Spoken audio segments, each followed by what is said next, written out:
Hello বন্ধুরা, কেমন আছেন আপনারা? আশা করি সবাই ভালো আছেন। তো বরাবরের মতো আবারও চলে আসলাম দুটো প্রসেসরের কম্পারিজন নিয়ে। তো আজকে আমরা কম্পারিজন করব কোয়ালকম স্ন্যাপড্রাগন 8 Gen 1 এবং মিডিয়াটেক ডাইমেনসিটি 9000 নিয়ে। দুটো প্রসেসরই ফ্ল্যাগশিপ লেভেলের প্রসেসর এবং দুটো প্রসেসরই অ্যান্ড্রয়েডের জন্য বেস্ট প্রসেসর। তো বন্ধুরা, চলুন আর কথা না বেরিয়ে শুরু করা যাক আজকের ভিডিও। তো আপনাদের জন্য জানিয়ে রাখি, কোয়ালকম স্ন্যাপড্রাগন 8 Gen 1 দিয়ে রিয়েলমি GT2 চায়নাতে রিলিজ হয়ে গিয়েছে এবং মিডিয়াটেক ডাইমেনসিটি 9000 দিয়ে ভিভো ফাইন্ড X4 রিলিজ হওয়ার কথা আছে। তো বন্ধুরা, চলুন দেখে আসি দুটো প্রসেসরে কি কি পার্থক্য আছে এবং কি কি ডিফারেন্স দেওয়া আছে দুটো প্রসেসরে। তো চলুন সরাসরি ভিডিওতে চলে যাওয়া যাক। যদি রিলিজ ডেট নিয়ে কথা বলি, তাহলে কোয়ালকম স্ন্যাপড্রাগন 8 Gen 1 রিলিজ হয়েছিল 1 ডিসেম্বর 2021 সালে আর মিডিয়াটেক ডাইমেনসিটি 9000 রিলিজ হয়েছিল 19 নভেম্বর 2021 সালে। রিলিজ ডেট হিসেবে দুটো প্রসেসরই খুবই নতুন এবং দুটো প্রসেসরই প্রায় সেম ডেটেই রিলিজ হয়েছিল, কিন্তু রিলিজ ডেট হিসেবে কোয়ালকম স্ন্যাপড্রাগন 8 Gen 1 একটি লেটেস্ট প্রসেসর।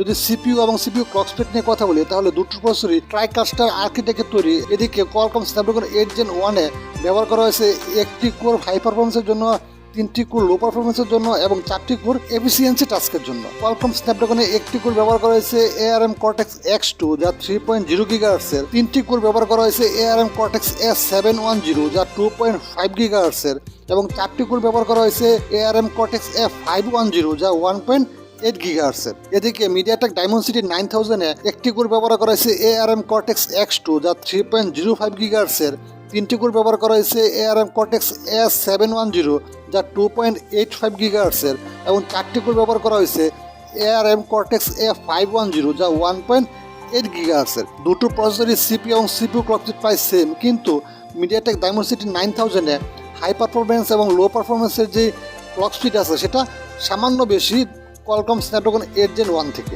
এবং দুটো প্রসেসরই 4 ন্যানোমিটার আর্কিটেক্টের তৈরি। কিন্তু এখানে একটা পার্থক্য হলো, কোয়ালকম স্ন্যাপড্রাগন 8 Gen 1 স্যামসাং এর নোটে তৈরি এবং মিডিয়াটেক ডাইমেনসিটি 9000 TSMC নোটে তৈরি এবং দুটো প্রসেসরই 64 বিট অক্টা কোর প্রসেসর। যদি জিপিইউ নিয়ে কথা বলি, তাহলে কোয়ালকম স্ন্যাপড্রাগন 8 Gen 1 এ ব্যবহার করেছে Adreno 730 জিপিইউ এবং এটা একটি খুবই ভালো জিপিইউ এবং খুবই হাই পারফরমেন্স জিপিইউ। এখানে ভিডিও রেন্ডারিং বলেন, গ্রাফিক্সের কথা বলেন এবং গেমের কথা বলেন, সবকিছু এখানে চলবে স্মুথলি। আর যদি মিডিয়াটেক ডাইমেনসিটি 9000 এর জিপিইউ নিয়ে কথা বলি, তাহলে এখানে ব্যবহার করা হয়েছে ARM Mali G710 MP10 যা ক্লক স্পিড হলো 850। জিপিইউ হিসেবে দুটো প্রসেসরের জিপিইউ বেস্ট জিপিইউ, কিন্তু আমার মতে, আমার পার্সোনাল ওপিনিয়ন হিসেবে কোয়ালকম স্ন্যাপড্রাগন 8 Gen 1 এ যে Adreno 730 জিপিইউটি ব্যবহার করা হয়েছে সেটা একটু বেশি পারফরমেন্স দিবে আপনাকে। যদি র্যাম নিয়ে কথা বলি, তাহলে কোয়ালকম স্ন্যাপড্রাগন 8 Gen 1 এ ব্যবহার করা হয়েছে কোয়াড চ্যানেল LPDDR5 র্যাম যা 3200 MHz এর এবং LPDDR4 র্যাম যা 2133 MHz এর,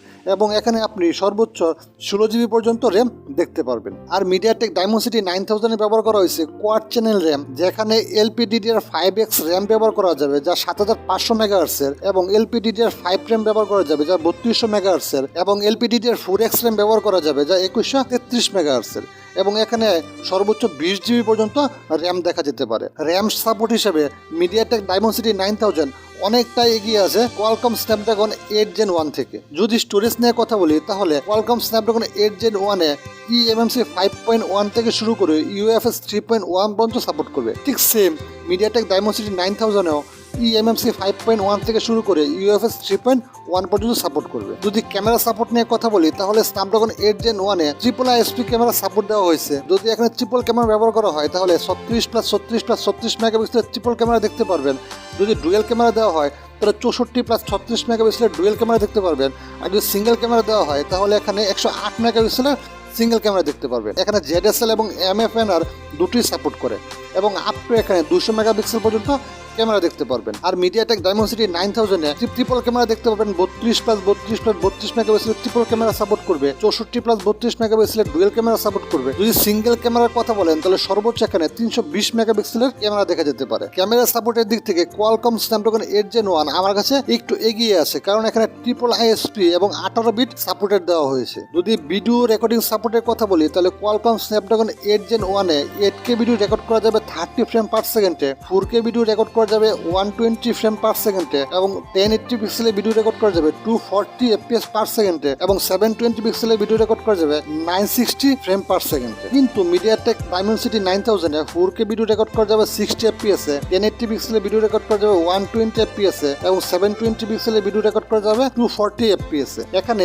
8K ভিডিও রেকর্ডিং এর সাপোর্ট দেওয়া হয়নি। ভিডিও রেকর্ডিং এর দিক থেকে কোয়ালকম স্ন্যাপড্রাগন 8 Gen 1 অনেকটা এগিয়ে আছে মিডিয়াটেক ডাইমেনসিটি 9000 থেকে। যদি ডিসপ্লে সাপোর্টের কথা বলি তাহলে কোয়ালকম স্ন্যাপড্রাগন 8 Gen 1 এর ডিসপ্লে সাপোর্ট করবে 4K 60 Hz এ, ওয়াট এইচডি সাপোর্ট করবে 144 Hz এ। এদিকে মিডিয়াটেক ডাইমেনসিটি 9000 এ 2K ডিসপ্লে সাপোর্ট করবে 144 Hz এ এবং ফুল এইচডি প্লাস সাপোর্ট করবে 180 Hz এ। ডিসপ্লে সাপোর্টের দিক থেকেও কোয়ালকম স্ন্যাপড্রাগন 8 Gen 1 অনেকটা এগিয়ে আছে মিডিয়াটেক ডাইমেনসিটি 9000 থেকে, যেহেতু এখানে 4K ডিসপ্লে 60 Hz এ সাপোর্ট করে। আর যদি নেটওয়ার্ক এবং নেটওয়ার্ক মডেম নিয়ে কথা বলি তাহলে কোয়ালকম স্ন্যাপড্রাগন 8 Gen 1 এ ব্যবহার করা হয়েছে Qualcomm Snapdragon X65 latest 5G modem, যাতে ওয়েব এবং সাব ওয়েব দুটোই সাপোর্ট করবে এবং এর ডাউনলোড স্পিড হলো 10 Gbps পার সেকেন্ড এবং আপলোড স্পিড হলো 3.6 Gbps পার সেকেন্ড। কিন্তু মিডিয়াটেক ডাইমেনসিটি 9000 এ ইন্টিগ্রেটেড 5G মডেম ব্যবহার করা হয়েছে, যার ডাউনলোড স্পিড হলো 9 GB পার সেকেন্ড এবং আপলোড স্পিড হলো 3.6 GB পার সেকেন্ডে। নেটওয়ার্ক এবং নেটওয়ার্কের মডেমের দিক থেকে কোয়ালকম স্ন্যাপড্রাগন 8 Gen 1 অনেকটা এগিয়ে আছে মিডিয়াটেক ডাইমেনসিটি 9000 থেকে। আর যদি আনটুডু স্কোর নিয়ে কথা বলি তাহলে কোয়ালকম স্ন্যাপড্রাগন 8 Gen 1 এর আনটুডু স্কোর হলো 10,25,215 আর এদিকে মিডিয়াটেক ডাইমেনসিটি 9000 এর আনটুডু স্কোর হলো 10,07,396। আর বেঞ্চমার্ক স্কোর নিয়ে কথা বললে কোয়ালকম স্ন্যাপড্রাগন 8 Gen 1 এর সিঙ্গেল স্কোর হলো 1215, মাল্টি স্কোর হলো 3159। এদিকে মিডিয়াটেক ডাইমেনসিটি 9000 এর সিঙ্গেল স্কোর হলো 1200 এবং মাল্টি স্কোর হলো 4000 করে। সামান্য একটু পার্থক্য আছে মিডিয়াটেক ডাইমেনসিটি 9000 থেকে কোয়ালকম স্ন্যাপড্রাগন 8 Gen 1 এ, সামান্য পার্থক্য আছে এবং যতটুকু পার্থক্য আছে ততটুকুতেই Qualcomm Snapdragon 8 Gen 1 MediaTek Dimensity থেকে অনেকটা এগিয়ে আছে। তো বন্ধুরা, কেমন লাগলো আজকের ভিডিও? আমার মতে কোয়ালকম স্ন্যাপড্রাগন 8 Gen 1 বেশ কিছু দিক থেকে মিডিয়াটেক ডাইমেনসিটি 9000 থেকে এগিয়ে আছে। আপনি যদি লং লাস্টিং এবং ভালো পারফরমেন্সের জন্য একটি প্রসেসর খুঁজছেন তাহলে কোয়ালকম স্ন্যাপড্রাগন 8 Gen 1 হতে পারে বেস্ট একটি প্রসেসর। মিডিয়াটেক ডাইমেনসিটি 9000 খুব খারাপ না, কিন্তু কিছু কিছু দিক থেকে কোয়ালকম স্ন্যাপড্রাগন 8 Gen 1 থেকে পিছিয়ে আছে। তো বন্ধুরা, অবশ্যই আপনাদের মতামত জানাবেন কেমন লাগলো ভিডিওটি এবং কোন কোন জায়গায় ইমপ্রুভ করলে আরো ভালো হবে সবকিছু জানাবেন কমেন্ট বক্সে। দেখা হচ্ছে পরবর্তী ভিডিওতে, ততক্ষণ ভালো থাকুন, সুস্থ থাকুন।